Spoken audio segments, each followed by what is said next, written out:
కూటమి ప్రభుత్వంలో మహిళలకు రక్షణ లేకుండా పోయిందని వైసీపీ మహిళా నేత శ్యామల ఆరోపించారు. కిరణ్ రాయల్ కారణంగా ఓ మహిళకు అన్యాయం జరిగిందని మండిపడ్డారు. ఆడపిల్లల జోలికి వచ్చిన వారికి అదే చివరి రోజు అవుతుందన్న చంద్రబాబు ఇప్పుడు ఎందుకు మాట్లాడటం లేదని ప్రశ్నించారు. మహిళలపై దాడులు, అరాచకాలు పవన్ కళ్యాణ్కి కనిపించలేదా అని నిలదీశారామె. రాష్ట్రంలో గంజాయి సాగు చేసిన ఆడపిల్లలకి అన్యాయం చేయాలన్న ఆలోచన వచ్చిన ఆ రోజే వాడికి ఆఖరి రోజు అని చంద్రబాబు నాయుడు గారు చిలక పలుకులు పలికారు కదా. చంద్రబాబు నాయుడు గారు ఈ రోజున ఆడపిల్లలకు అన్యాయం చేసిన ప్రతి ఒక్కడు కాలర్ ఎగరేసుకుంటూ తిరుగుతున్నాడు బయట. ఇంకా చెప్పాలంటే ఆ ఆడపిల్లలకి అదే చివరి రోజు అయింది కొన్ని సందర్భాల్లో.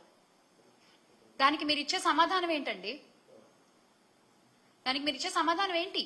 తొక్కి పట్టి నార తీస్తాం, ఆడపిల్లల జోలికి వస్తే తొక్కి పట్టి నార తీస్తాం, నడు వంచి దెబ్బలు కొడతాం అని చెప్పినటువంటి పవన్ కళ్యాణ్ గారు ఏది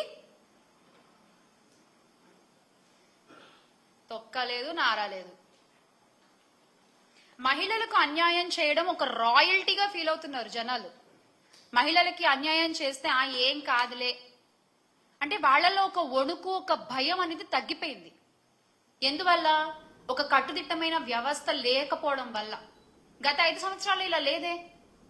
ఆడపిల్లల జోలికి రావాలంటే వణుకు పుట్టేది.